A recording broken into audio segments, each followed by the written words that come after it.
I'm Hari Srinivasan from the PBS NewsHour. Just a few years ago, Tennessee as a state was called a dropout factory with a dismal graduation rate near the bottom of all the United States. By 2008, things had changed, and Tennessee had moved from a graduation rate of 56% to almost 75%, one of the top in the country. Some say the turnaround is the result of educators, business leaders, and lawmakers working together to reform Tennessee schools. And no one seems to have a sure answer for why last year in 2011, after a nearly decade-long steady climb, Tennessee's graduation rate dropped again. Politicians, school officials, community leaders, even students are quick to speak out about the graduation rate. But in this program, we want to hear from those who work in public school classrooms every day, teachers who are sort of the first responders in dropout prevention. Our studio audience is exclusively public school teachers from throughout Middle Tennessee. It's a teacher town hall where teachers are the experts and they have much to say about the challenges and solutions to keeping Tennessee students in school until they graduate. American Graduate Teacher Town Halls are funded by the Bill and Melinda Gates Foundation and are part of American Graduate Let's Make It Happen, a public media initiative made possible by the Corporation for Public Broadcasting. So let's get right into it. You know, we had that poll that Ty just had done with you. So let's see if we can put the results on there. The question was, do you have any students at risk of dropping out of your school? So of those folks that responded, 87% said yes, and 7% said no, and 6% were not sure. So of the 100 teachers that we have participating in this conversation, we know that this is not a manufactured problem. This is not a media looking at specific cities and saying that this is a problem. You all know that there's a problem. You know that this is happening in your schools. So let's start by, what are some of the reasons that students are dropping out? I'm Whitney Bradley from Whites Creek High School. I teach 10th, 12th, and AP Lit. And I honestly think the reason why students drop out from high school is because they don't have someone that inspires them. Our students come from communities where there aren't a lot of figures that deal with education or that value education. And so if they have a teacher that inspires them, or they have a group of teachers that inspire them to come, I think they're more likely to stay. It's not about subject matter, it's really about relationships. And I feel that because they're transient students and because it's difficult to connect and it's difficult for them to latch onto someone, that they kind of just let it go. Do you all see different warning signs, predictors in your classrooms that tell you this kid's not going to make it? What are those? Yes, ma'am? Yes, I'm Leah Luck. I'm from Clarksville, Richfield Middle School. I teach 7th grade math. I think one of the big indicators is chronic absence, when that student, the parent can't seem to get him there on a regular basis. Mm-hmm. Chronic absence. Any other ones? Yes, ma'am. My name is Mary Lee Foster, and I teach at Page High School in Williamson County. One of the chronic things that I see are students that have been passed along at some point, and they haven't had to actually learn material, and so now they're in an Algebra 2 class, and they don't have the math skills of a 7th grader. And so success is not going to happen with them. I'm hearing a lot of mm-hms. I'm kind of transitioning into this other part of the conversation that so many of you indicated that you wanted to have, which is about English language learners, and trying to figure out how do you track someone in those categories who came in perhaps at a different grade level to start with versus what they actually knew from a different school district from far away, or how much learning English sets them back or sets them forward. So that's really kind of the next part of the conversation that we want to go to. And we've got, I think, a piece of video that kind of talks about how the demographics in Tennessee have changed so significantly.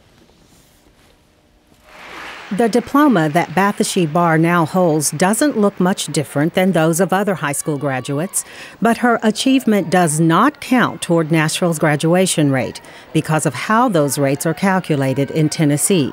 Students must finish high school in 4 years or less by age 18 to count in the state graduation rate. Cece, as she's called, was almost 19 when she started high school a year ago. She could speak little English and was recovering from a childhood spent in refugee camps of Southeast Asia. Yeah, my daddy thought maybe the family come here, we can go to school, and one day we can help people at the poor, and we can help a family like that. It's better, my daddy thought that. It's hard, yeah. But I like English, but it's hard for me. Cece's story is common in Nashville Public Schools. The district is one of the most diverse in Tennessee. We have over 120 languages in the schools. And so we have students coming from all over the world that are relocating here, and many of those students do not speak English. And some of them have never been in a school. So it is a real challenge to educate those students and graduate them within 4 years. The result? English language learners, or ELL students, have one of the lowest graduation rates in Nashville Public Schools, surpassing only special ed and homeless students. Even so, Nashville schools had been making progress toward improving the graduation rate for all students through a variety of approaches like freshman academies and the newcomer academy for ELL students. Then last year, the Tennessee Department of Education changed how graduation rates are calculated to meet federal guidelines. That lowered the time allowed to graduate from 5 years and up to age 22 to 4 years up to age 18. In the first year under the new rules, the class of 2011, Nashville's graduation rate dropped from more than 82% to 76%. And that's wrong. To me, a graduate is a graduate.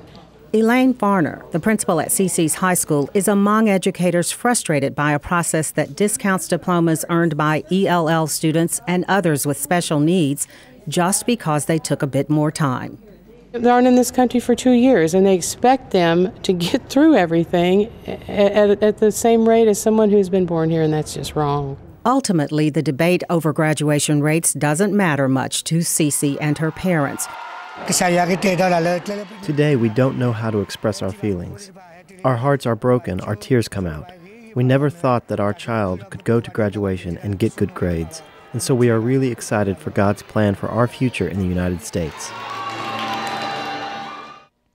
Okay, so for parents that are watching that might not get how difficult this is, what are some of the challenges you have with English language learners in your classes?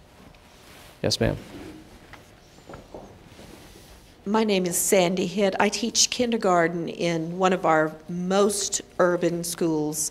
My EL class comes from a very notorious government housing project where most are from refugee backgrounds. Parents do not speak English.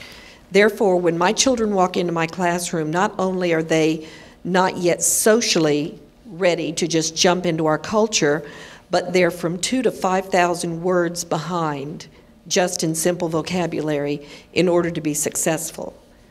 Unless my parents of my children have as equitable a support as those in other schools and other school districts, my children don't have much of a chance.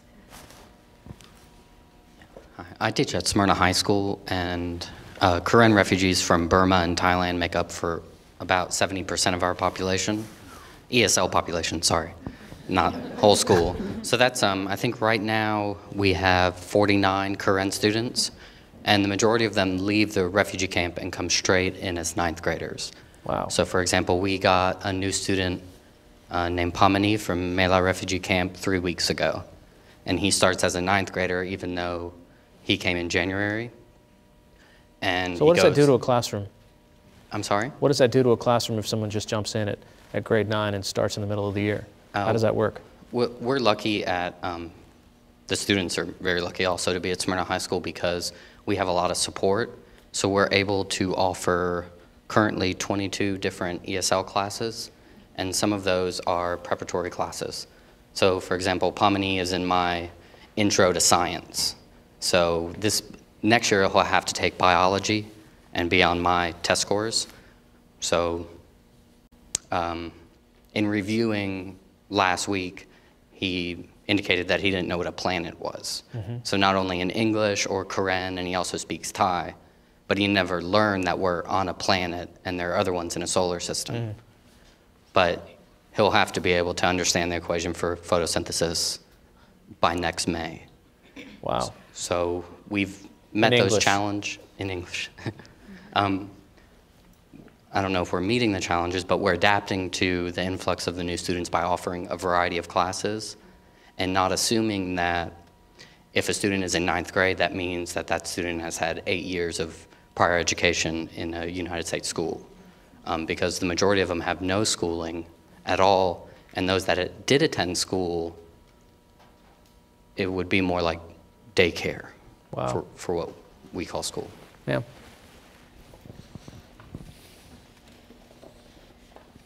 My name is Allison Brazil. I am a Spanish teacher at Glencliff High School, and we have over 40% Latino population at our school.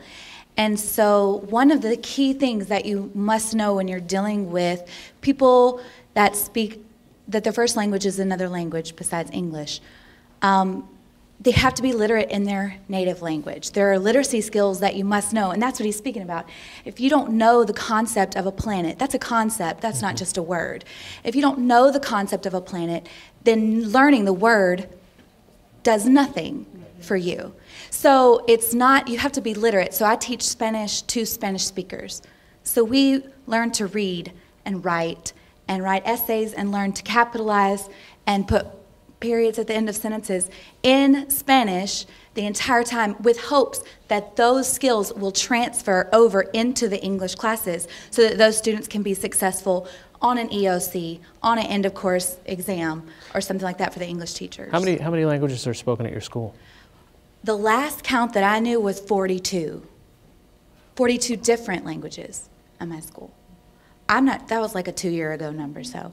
It could be even more? Could be more, it could be less. Again, when we have a 50% mobility rate.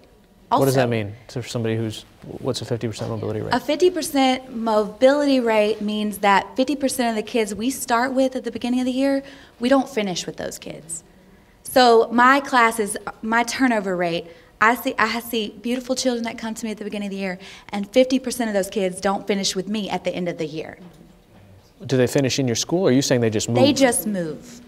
They go to another school in the district, they go to another district, they go outside, they just leave us, and we lose them. So without getting into a much larger political conversation, but are any of the immigration policies having an impact on whether they're leaving and they come into Nashville and or did they just go to the suburbs and they show up at Collins School? Yeah. Why are they moving? It was my big question. Hi, my name is Norma Yost. I teach kindergarten at Whitsett Elementary. In this country, in the last 10 years, we've had the highest child poverty rate since the 1950s. The overall percentage is 25%. In urban areas, it ranges from 75 to 95%. And poverty implies mobility. The landlord dance, okay? You're going to pay 1 month, you can't pay the next 2. That takes 60 days to throw you out. You're in one place for 90 days and then move on to the next one.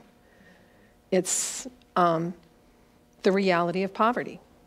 So you're saying it's more poverty-driven and less ethnicity-driven? Yes, sir, I am. That's wow. Okay. Yes. I'm Lynn Kelly from Glencliff.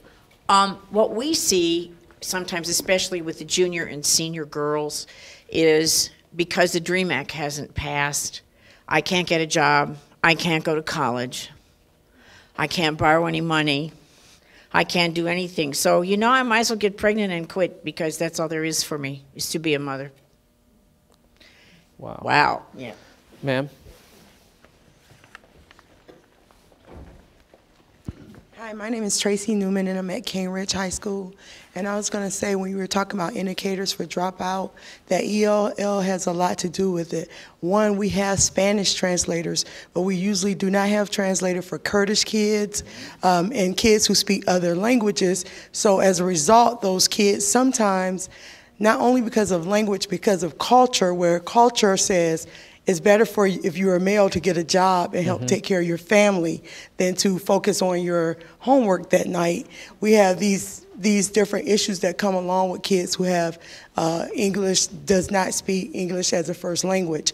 And some of them have been born and raised in the U.S., but their parents still don't speak English. So when I call home to say that he's not doing anything, the parents don't understand what I'm saying, and I don't have anyone to translate this to me, so they don't have that connection, they don't have that hope.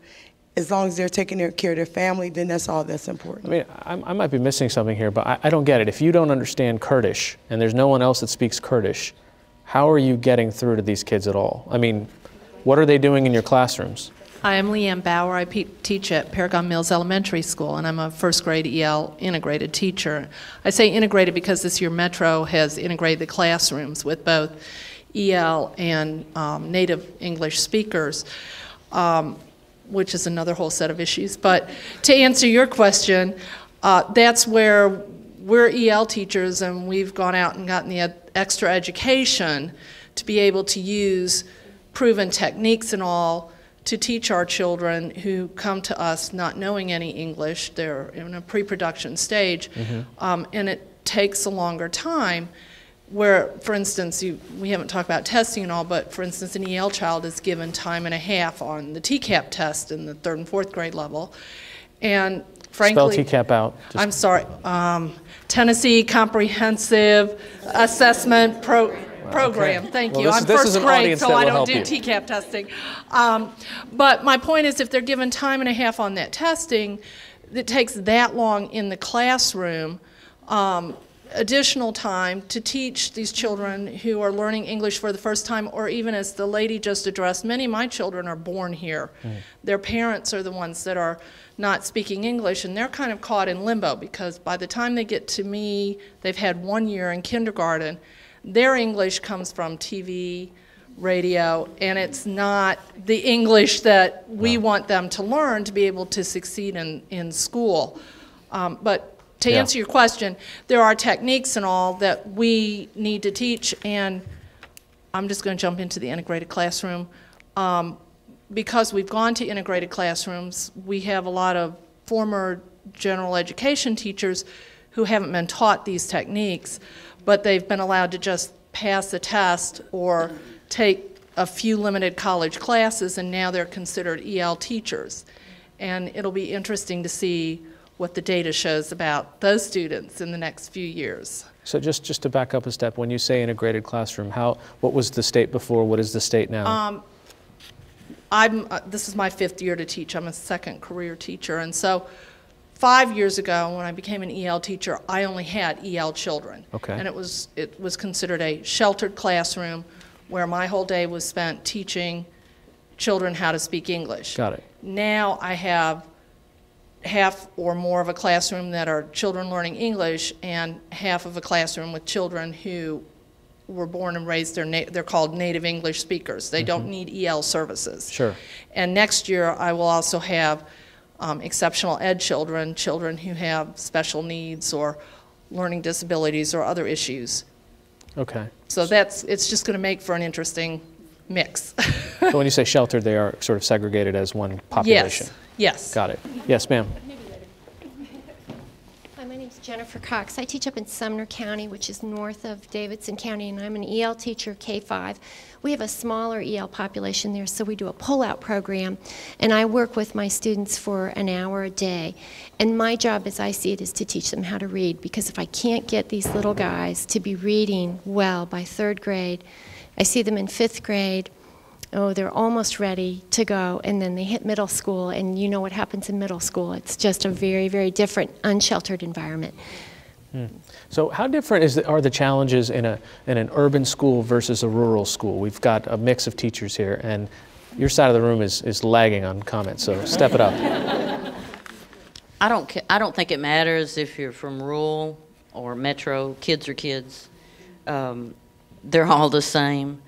I'm from Bedford County, and we have like a 12% population of Hispanics because of an industry we have there.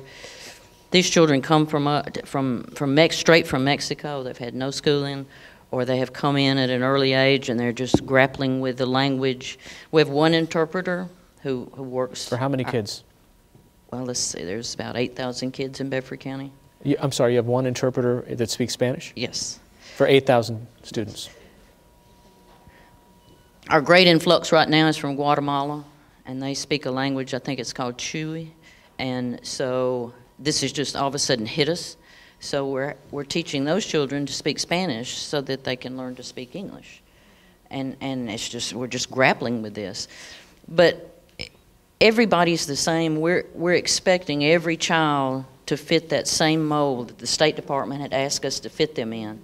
They come into 9th grade and they may be 4 or 5 levels behind in math, and yet we drop them in an algebra with one class, we drop them in the geometry, we drop them in algebra 2, and I can't even go there because So everybody in this room knows what I'm talking about. Have you changed how you teach because of how your population of students has changed?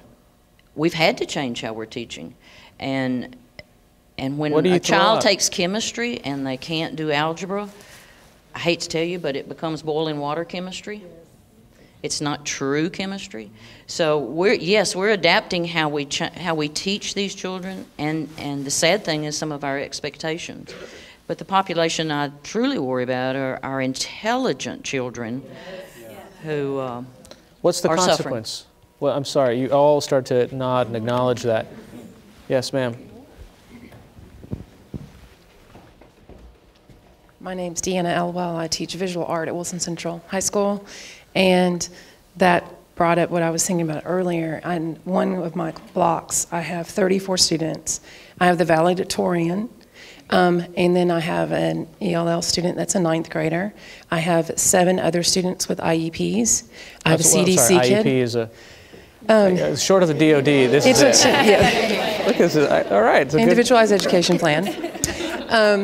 And for each of those, I'm supposed to look at, they can do this 60% of the time, this 80% of the time. I have to modify tests for them. But I'm supposed to be able to motivate the valedictorian as well as the person, the 9th grader that can't speak English very well. And I'm supposed to be able to understand children with autism and how they relate in a classroom that it has 34 students in it and 35 chairs. So back to this conversation about graduation and dropout. So you're saying that the valedictorian is actually getting less of your attention and time, and so that we're actually compromising our intelligent students' ability to graduate because of the time you have to spend on ELL students. Got it? Okay, I see a lot more. Ma'am in the red? Not just ELL. Okay. There's a lot of research about what works in education. Well, I'm sorry, who are you and where are you from? I'm Donna Pogue. I'm from John Early Middle School. We know that in education, cooperative learning works. We know that in education, you should be writing notes on their papers to tell them, good job, or you need to study a little more. We know a lot of things that work, TESA. But what we really need for education is a bailout, just like the banks got. We need some support. We need a lot of resources. We know that the research says that you should teach in small groups, but it's almost impossible many times to do that. So we want to do what the research said. We've read it, and we can do it. We have the skills to do it. We just need support.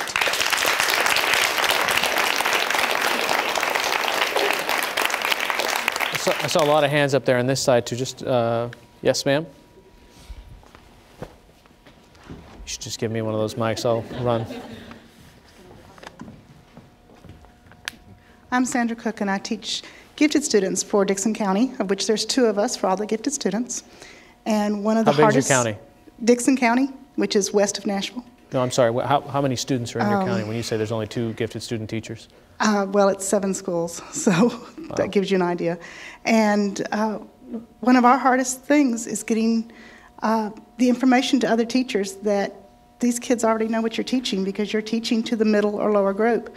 And they're sitting in the classroom getting in trouble for the most part, for a lot of them, because they already know what they're doing there. And it's very, very difficult for them. And when they go into high school, it's better because they are in AP courses, or they're, they have some more evaluations, some more rigor, but it's very difficult to bring it all the way down and let them learn where they need to be. So you're saying that because you teach to the mean, the people who already know have extra time on their hands and are getting into trouble.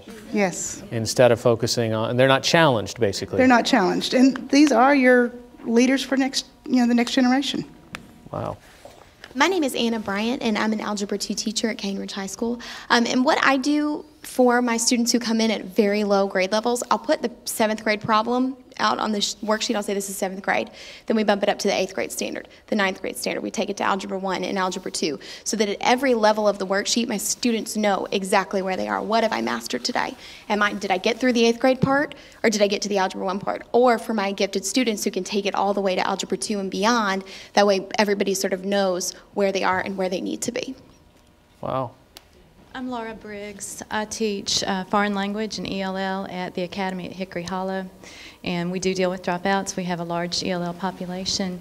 But I think what we're looking at now is a much bigger problem than just what we see in our individual districts, because we're talking about curricular issues, and we're talking about federal government intervention telling us what it is that we need to be doing. Because any teacher worth his salt is going to want to take a child where he is and get him moving in a right direction. Sure. And a right direction doesn't mean hitting a cut score on an EOC. So what's a cut score? Sorry. Your passing score Got it. on a gateway or on an end-of-course exam. Okay. That may not be true success for anyone, because if it's algebra, if I'm teaching you how to plug numbers into a calculator so that you can meet a cut score, I haven't taught you any critical thinking skills. I've taught you do this and do this and do this. And I think that that's one of the concerns that we've got for, not just ELL children, not just children of poverty, but I think we're so hamstringed as teachers in that you cannot necessarily go off and let a student follow their particular area of interest. This is an opportunity for us to talk a little bit about something you surfaced in your surveys, which is the testing and assessment and how big of a role that plays in how you're teaching these days. In one of the survey questions, in your experience, how important is each of the following in measuring students' academic achievement? About 75% of you, almost 3/4 of you, I should say, in this survey said that state and district tests were somewhat or very important. So I have kind of a quick cell phone poll question, so get out your devices here if you can. One is, has teaching to the test become a higher priority? 1 for yes, 2 for no. So has teaching to the test become a higher priority? It's not about a test. It's not about really even per se history. It's about learning how to think critically, learning how to read on a higher level, learning how to communicate much more efficiently, and quite honestly, regardless of the level, when students catch on and start to do some of these things, I think it's pretty catching. Also, I find that students, by the time they get to 11th grade, often tell me the first time I put a test on their desk, they're like, "What's that?" I'm like, "It's a test." Really, like their experience has been in most classes that they've never really truly been held accountable to show or communicate in a variety of ways what they've learned. Wow. And so they're used to, "Oh, can't you just give me a worksheet, Mr. Beeler?" Yeah. And what's interesting is that, well, a worksheet's kind of like really a test. It's like, what did you learn? And so, it's a challenging situation, but I think learning is very addictive. And unfortunately, in my experience, and now this is my 13th year teaching, that a lot of students, it's a common thing to see when they come in and say, "I've never really been challenged," Wow. Yes, right here. Your side's coming up strong. Hi, I'm Jessica Cedar from Hillsborough High School in Nashville, and I'm the AVID coordinator. And our program is an academic intervention advancement via individual determination. It's been around for about 30 years, and our kids are all kids who have academic potential. Either they are doing great in standard level classes, but they could take that push if they're supported, or they're doing, they're struggling in those AP classes. My students just last week pulled me aside and they said, "I'm trying to do this academic support tutorial with our college tutors, but I don't have any questions because my teacher just told me all the answers." And that frustrates me because my students are fully aware that they are being undermined by a lack of rigor in their classes. If the teacher is so concerned with those test scores that they just want to cut to the chase and put, "Here's the problem, here's your steps." Well, in my classroom, when they have a problem in that math or in the AP history, we pull them in and we say, "What do you think you need to do?" And we work on them generating the process. And it works way more efficiently But my kids that are in danger of dropping out are not your low achievers. They're the kids who don't want to give up the fight, you know, every day. If I ride an hour and a half on a bus just to get to school, that time in an advanced placement class, if it's not advanced, is a waste of my time. Okay, our cell phone results are in, so I have not seen these either. So the question was, has teaching to the test become a higher priority? 93% of you said yes, no, 5%, 2% are on the fence. Wow, I don't think that most parents at home really think about that in the same way that you do. So, yes, you, sir, right here in the blue sweater.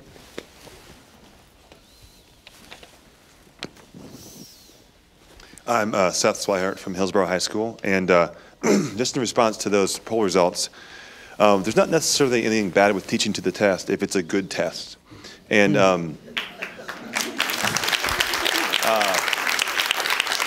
and I think, and I teach history and government, and as my colleague behind me was mentioning, that right now in history, the test is purely a multiple choice test. And that doesn't do what you need to do to really show what a kid knows. And if you're going to teach that test, then yeah, it's going to be a lot of memorization, a lot of level 1 type of knowledge issues, and they're not going to think critically in the way they need to. If you're going to assess kids well, they need to write. You need to see the thought process, whether it's math, where you have to show your work, whether it's history, where you have to write out an essay. I think that tests that are good tests, that operate on the principle of backward design, those kind of tests, if we taught to those tests, you know, that would be fine. There would be no problem with that. And so the way that the tests are designed now, right, if you teach to them, you're not doing that. Right. If you teach to them, you're teaching your kids to jump through hoops. Right. You're teaching them. If it's a multiple choice test, you spend time talking about the value of guessing, and if you know, like he said, if you get 21 out of 60 right on the history end of course, I mean, you can almost put C for every answer and almost pass the test. Right. And as a teacher, I don't know if I've actually taught a kid anything if they've guessed on a lot of the questions. And so if we really want to change things as far as testing and assessment, we need to change the way that assessment is done, I think. And it's going to cost a lot more money to do that, sure, but I think that the results would be pretty amazing. Ma'am in the back row. Hi, my name is Michelle Sheriff, and I teach at Gower Elementary School, and I teach 4th grade.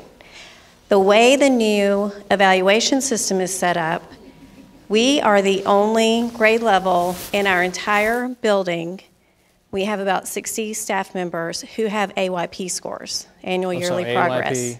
Annual yearly progress. Thank you. Our scores for 4th grade will count toward everyone's evaluation, 35% of your evaluation. So, yes, we are going to teach more test-taking strategies because there's so much more pressure now that our scores, everyone in the building is dependent on our grade levels test scores. Okay, since you guys brought it up, I didn't know that was coming, but we've got a little video to set up the teacher evaluation part of the conversation. Let's just take a look. In this 5th grade classroom, Joe Phillips has a tough assignment. He's observing and rating the teacher as part of Tennessee's new teacher evaluation system. Observing teachers in action is only one step in the new evaluation process. Phillips also must compile pages of notes, send the data by computer to the Tennessee Department of Education, then meet with teachers to review and rate their work. For each teacher, Phillips must repeat the observation and review 4 to 6 times a year, taking about 3 hours of his day several times a week. It's the biggest driving force in education right now, the evaluation system. It's not a joyride for many principals and teachers who are complaining in droves about the amount of extra work required by what they say is a flawed evaluation process rolled out too fast by the state. Dr. Sarah Hayburn is Tennessee's education policy advisor. This evaluation system represents a huge cultural change at the school level in terms of what we're asking our principals to do, what we're asking of teachers, and so it's understandable that there's angst and that there are folks that just say this is not what I signed up for. The new evaluation process requires more frequent observations and has 3 parts. But the biggest source of complaints and confusion is scoring, based on a scale of 1 to 5. Principal Phillips admits to uncertainties after being told in training that a rock-solid teacher should score a 3, then facing complaints from quality teachers who balked at not earning 4s or 5s. Okay, so look at that. Hold on.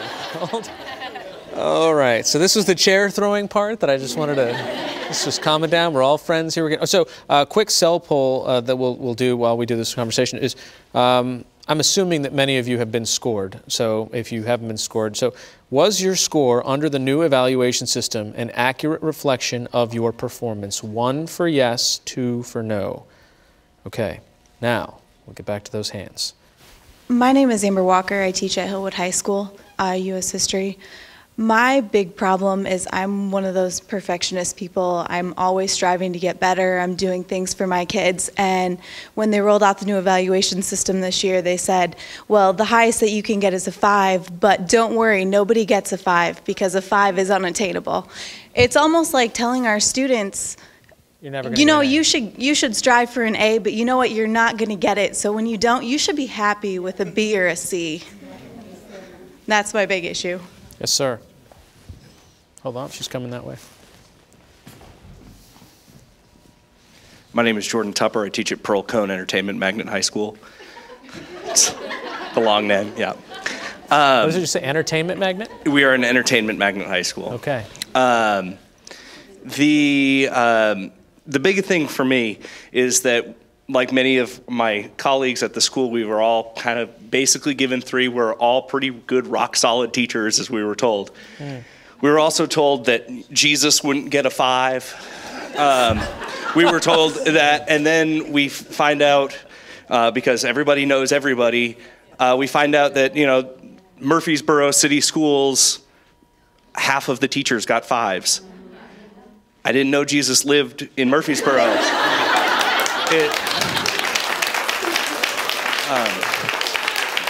But it's really bothersome that the accountability that we're supposed to have isn't, and the relationships that we're supposed to have with our kids isn't reflected to us by our administrators.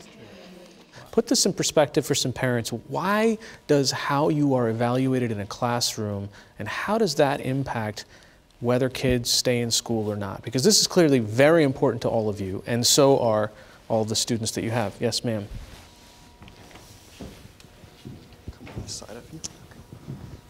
I'm Carol Hawkins. I am a middle school math teacher. I work with special education students in a general education setting. I think for people who are not in education, there are a couple of pieces that are missing.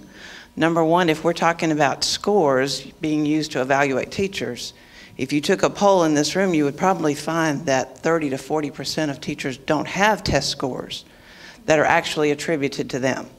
I work with students who have special education. They take the test and they have scores, but those scores are not assigned to me on the premise that... Oh, hold on. You know what? Let's just do that informally. How many... She just asked your question again, and let's just do a raise of hands. How many of you do not have TVOS scores that are assigned to you? What's a TBOS score?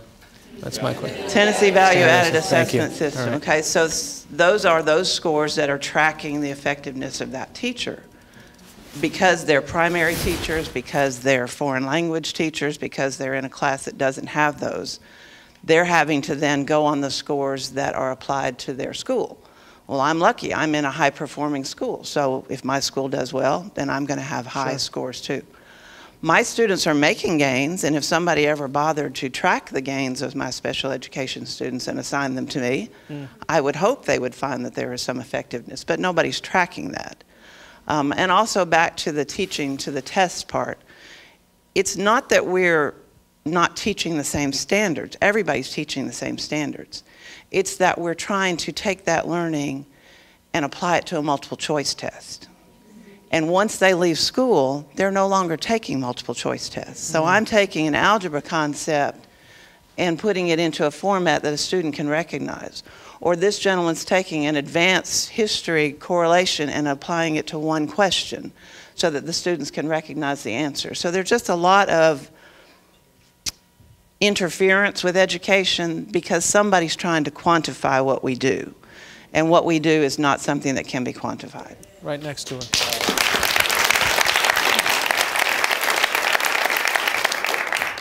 I'm Jim Gifford. I teach English at Oakland High School, and I do teach a high-stakes test or two. I teach English 3. Everybody at Oakland knows when I'm teaching and when I'm not, because my scores are many of the teachers' scores. And they'll say, Gifford's out of class, get him back in there. Okay, just to back up a step, you're drawing a connection that myself and other parents aren't going to. What's the correlation and connection between you teaching a specific class and the rest of the teachers' scores? My scores are their scores. The school scores, if you do not teach a high-stakes test, you don't have an AYP, an annual yearly progress score, then you have to say which department you want to have count toward your evaluation, believe it or not. So, I'm very unpopular or popular depending on how well I do. So the hopes of your school's score are riding on your back. Over 1/3 of the AYP is junior English. It's just crazy. Thank you. Okay, just you know, Ms. Wells, we had a conversation earlier, and you're one of the people that aren't. You also answered in that poll that she had, right? In that correlation. I mean, you're teaching, if I can remember correct, pre-K? Yes, I'm Joni Wells, and I teach pre-K. Pre-K currently doesn't, in Metro Nashville, does not have a curriculum that is approved by the state of Tennessee. So I have the freedom to teach what I want to teach. I'm also fortunate that I've been in my school for 6 years, and I have good relationships with my colleagues where I can go in and say, what do you need me to do? My standards say that I only have to teach, my students leave pre-K, all they have to know is 10 letters. Now, if I let them leave out of room 111 and go to kindergarten only knowing 10 letters, there would be some problems. But we don't do that. And so because I don't have a curriculum, I have to create my own. So one of the things that I did this year is I looked at it and I said, if they have to know 10 and that's my standard, I consider that basic. If they know less than that, that's below basic. And the only way you can get in that golden blue ribbon, proficient, is if you know all 26. And what I was able to do was make up some graphs and some charts, and now I have portfolios to show my parents. Because the other thing that I struggle with in my school is many of my parents didn't graduate from high school. And my children don't see that transference where that's important. No one's at home saying, you come home, you need to do your homework, because yes, I give homework in pre-K because it's the practice. That's what pre-K is for me. My children are beginning to practice and get that good foundation. I think we have our cell phone results from the poll that you just took. The question was your score under the new evaluation system an accurate reflection of your performance? Yes, 49%, no, 41%, not sure, 10%. That's pretty interesting. I think, and you know, let me ask another cell phone poll question while we are on this topic. Do you know an ineffective teacher in your school? One for yes, 2 for no, 3 for not. Well, you know what? Let's not be not sure. Come on, 1 for yes or 2 for no. This also kind of indicates a couple of different times this theme has come up of social promotion. That regardless of whether students are able or not, that they are making it to the next class, that sometimes it's the first time they're in the 11th grade that they've ever seen a test or they've been challenged. So we've got a video on that let's take a look. Elizabeth is on track to finish 8th grade by the time she's 14. I feel prepared because I have everything what I need in my brain. But some of her classmates won't have enough credits to move on to high school. Department of Education figures show about 8,000 Tennessee 8th graders scored below basic level in reading, a benchmark for advancing to the next grade. Some could turn 15, 16, or older and remain in 8th grade if it weren't for an important practice in Tennessee public schools. So right now, principals are allowed to socially promote students from 8th grade to high school if the two principals agree. Jay Steele supervises high schools for Metro Nashville Public Schools. He says there are pros and cons to social promotion, and the decision involves more than a student's age. Holding a 15-year-old, 16-year-old back and keeping them in a class of 12-year-olds, that is a concern. As a parent, I would understand that concern also. And are you doing any benefit? Is the child receiving any benefit from being held back? There are thousands of students that are simply being pushed through the system, and it's wrong, and it's unfair, and it's setting them up for failure. Senator Brian Kelsey is co-sponsoring a bill to end social promotion from 8th grade to high school, similar to a Tennessee bill passed last year that outlaws 3rd grade social promotion in public schools. High school is the level at which most of our students in Tennessee drop out from school. And so if we are sending students to high school and they don't have the skills to succeed there, then we're basically setting them up for failure, and we're setting them up to drop out.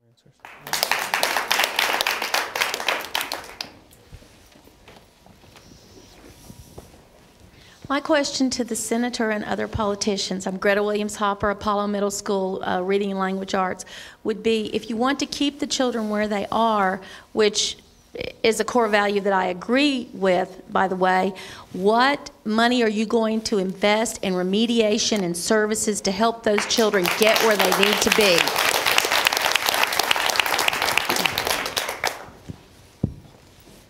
Again, Leanne Bauer, Paragon Mills Elementary. We have the opposite problem, at least at our elementary school. We want to retain children, and we're told that we can't. Last year, our kindergartners, there were approximately 30 that the teachers wanted to retain, and they were told that was too many, and so they had to select which ones to retain, and now they're with us in 1st grade, and we have 30 plus children that we're concerned about, and the chances are we're going to have to go ahead and promote many of those on to 2nd grade because we're told that's too many children to hold back. Hi, Marcy Garner, Maplewood High School. My concern is when we graduate kids, and they shouldn't be graduating from high school. When I say that, I mean we push kids out the door and they don't have the skills they need. And sometimes we want to say that we have this graduation rate, and it's really not the case. Those kids that walk across that stage should not be getting a diploma because we're setting them up for failure. We're allowing them to go into the workplace without marketable skills, without the ability to read. We have kids walking across the stage that cannot read, and it's unfair. I don't know what can be set up in place, but I feel like we need to step back and say, how can we prepare you to be productive and not just give you a piece of paper that, in my opinion, is worthless? We are pushing them out the door to get those graduation rates, but these students do not read, they cannot critically think, and they don't have 21st century skills, but we're forced to send them on their way. Otherwise, it's against us. Right behind her. And then her. I think part of what we're seeing, Belinda Juergens, Siegel High School in Murfreesboro, part of what we're seeing is a combination of those two problems that we just addressed. Social promotion from the middle school to the high school is also affecting pushing those kids out at the high end, because we're seeing a very high 9th grade failure rate, extremely high, because that's the first time the student has had to have a credit to be able to move on. So we're seeing those 9th graders failing. English is one of the most highly failed classes. So those students are being retained in 9th grade English, but they're allowed to go on and take 10th grade English. So they're negatively affecting our AYP scores with 2 hits. They're taking a 9th grade and they're taking a 10th grade. So there you are, that one student affecting the school negatively twice because the student wasn't stopped at some point. And then those students also negatively affect the other kids in the class with them, because if you've socially promoted this child from 8th grade, he failed 9th grade, so you have a 16, 17-year-old possibly in a 9th grade English class with 14-year-old students. And then all of a sudden they think he's really cool because, you know, here's this kid who can drive in my 9th grade English class. And they look up to him as a role model. So if he's being disrespectful to the teacher, if he's not doing his homework, if he doesn't care if he does the practice test well and he makes Christmas trees on his practice test, the other kids decide, oh, wow, that's cool, I'll do that too. And so then you have the behavior problems that are escalated. One of the things that we did this year that I think is a very positive change is that we've taken those who have failed more than once and we've pulled them out. And we have a very strong male teacher, very patient, but he's a positive role model for them. He's also a football coach. He's teaching these kids in a very small group. and they're learning and they're being successful, but they're also not negatively influencing other kids who might not follow that example if they don't have it in the classroom. So they're in a cluster of their own. Right. Okay, I think we've got the results from the last poll that you did. The question was, do you know an ineffective teacher in your school? Yes, I do, 80%.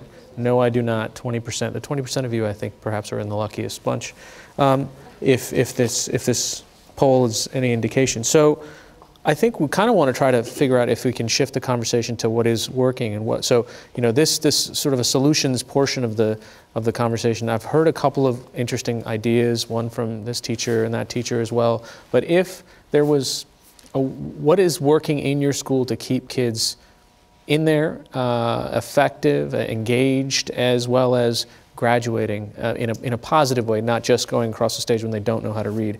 And I see a lot of hands up. Let's start with you, sir.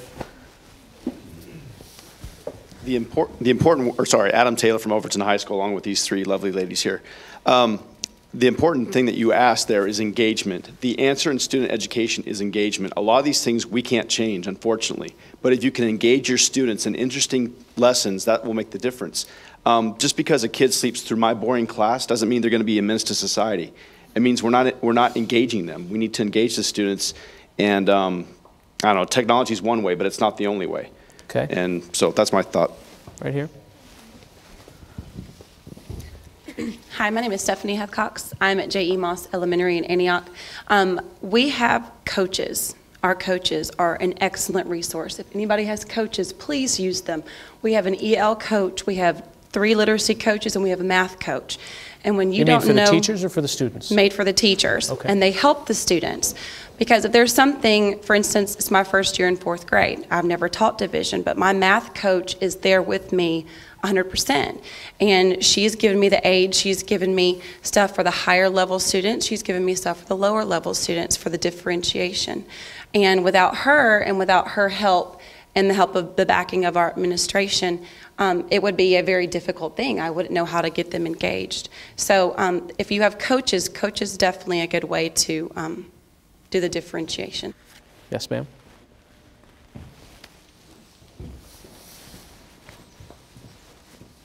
I left Metro last year because I did not want to become an ineffective teacher. And I felt that the constraints of the decision makers in public education were pushing me in that direction. For example, I was teaching 176 students.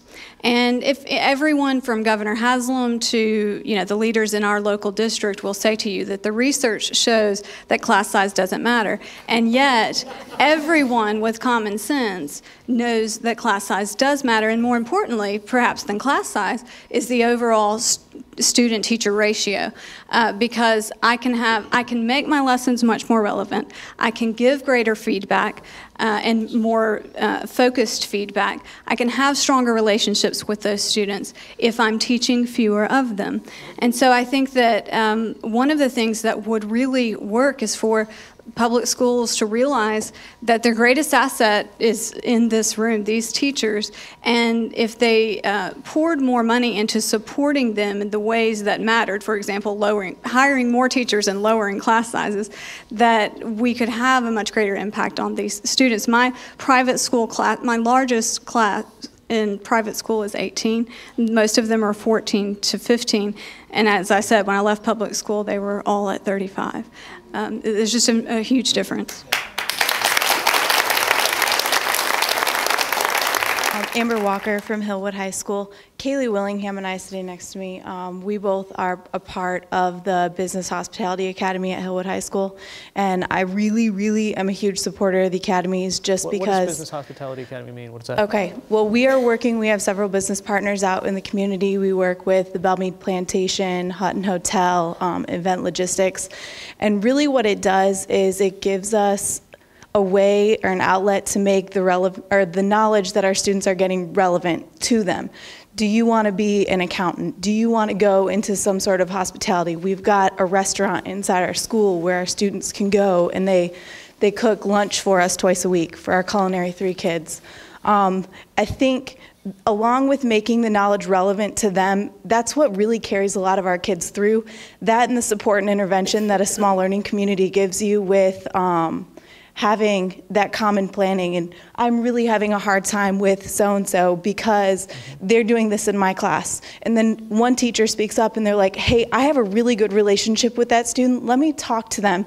I'll see if I can get it done for you. And it's just been really, really great. I've heard that I think Cane Ridge has a credit union that works in there, and Whites Creek has Antioch does. And then there was one that had an EMT program that you could get certified for. That's fast. Whites Creek, yes, go ahead. I'm Sarah Hoyle. I teach at Whites Creek High School in the Freshman Academy. And I wanted to say about the academies that I think they're a wonderful idea. We have two main academies, community health and public service. But I also have a lot of students who have no interest in careers in those pathways. But they are really excited about Pearl Cohn's Academy, you know, entertainment industry, things like that. But even with open enrollment, they can't get there. There is no open transportation for our students to go to these other academies. So until that's fixed, I don't see how it will work for every student. This conversation clearly could last for a few days, a few months, a few years. But I really, I hope that you got something out of this. I learned a tremendous amount of acronyms that I will probably forget tonight. Anyway, thank you all for joining us. We heard a lot of different types of solutions. We heard a lot of different areas of focus that Tennessee schools and other school districts can focus on. One of them was academics. Rigor, relevance, and relationships are important. Reading is fundamental to success. And parent interventions and teacher meetings, a lot more of those need to happen. Another section that we heard you all talk about was social promotion, that there's more money needed for remediation to get the kids where they need to be, that take kids who have been socially promoted and who are older out of traditional classes so that they don't negatively affect other students that are already there. And then finally, we had a long conversation about ELL, that we need more ELL teachers, that students have to be literate in their own languages before they can understand English concepts. Those are kind of some new ideas that possibly the parents, possibly administrators, other people that are out there in the audience will benefit from, along with this entire conversation. So thank you again.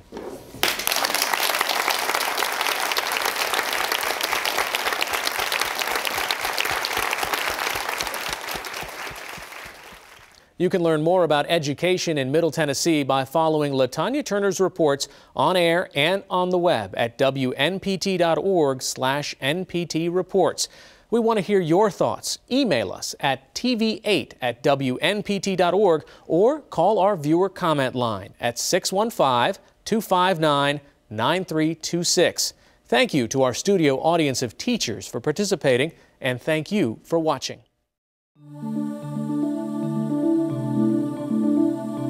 American Graduate Teacher Town Halls are funded by the Bill and Melinda Gates Foundation and are part of American Graduate Let's Make It Happen, a public media initiative made possible by the Corporation for Public Broadcasting.